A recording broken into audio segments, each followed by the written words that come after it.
And welcome back. Today we're going to be making a Japanese pork dish. Few ingredients, but lots of flavor.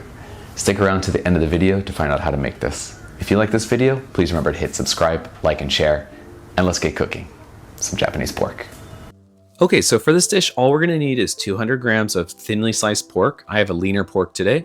We need 2 tomatoes. We're gonna need half an onion, and then our sauce, which is going to be soy sauce, mirin, and sugar. After that, we're gonna take Katakuriko, or potato starch, and we're gonna cover our pork in it. And the reason we're using this potato starch today is because it's going to give us a nice golden color once we start frying it. And also, it's going to keep the moisture in. And then this is the secret ingredient for our sauce today. So just go rub your pork a little bit, get that starch in there, have some fun, but make sure that it's all covered in the potato starch. And then you should have something that looks like this, and then we're good. So just put your pork off to the side, and we'll use that a little bit later. Okay? Next, let's prep our vegetables. So we have our tomatoes. Let's just cube them up, 1 and 2. And then for our onions, we just want to slice them. Don't make them too thin or too thick because we're not going to be cooking the onions that long today. We want to have some crunch when we eat our dish. After that, just oil up your pan, make sure it's nice and hot, and start frying up your pork. Now again, we have potato starch on our pork, so it's going to be sticking to the pan a little bit. This isn't your traditional fond, but it's going to be helping us add some flavor. It's going to help us thicken up our sauce a little bit later.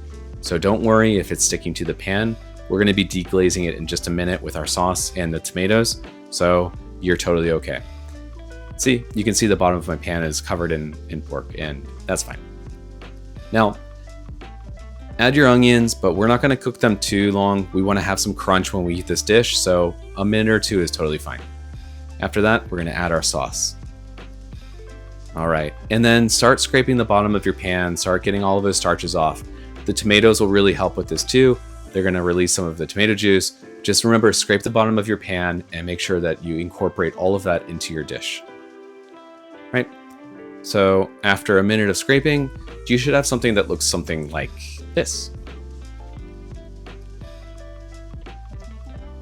Now, one of the keys to this dish too is don't overcook.